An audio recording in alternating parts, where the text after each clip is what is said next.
Pre,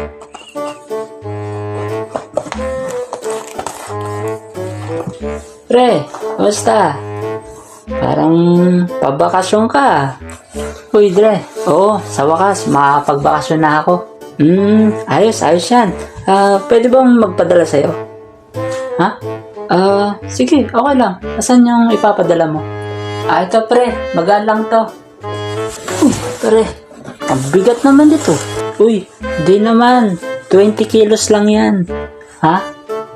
20? Pre, 30 kilos yung allowed sa akin sa bagahe. Baka gusto mo dagdagan pa ng 10. Tama, ito yung 10. Pre, di ka nga. Tinan mo nga tong ticket ko. Nasaan?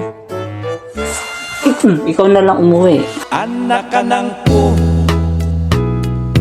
anak ka ng pu, anak ka ng pulis.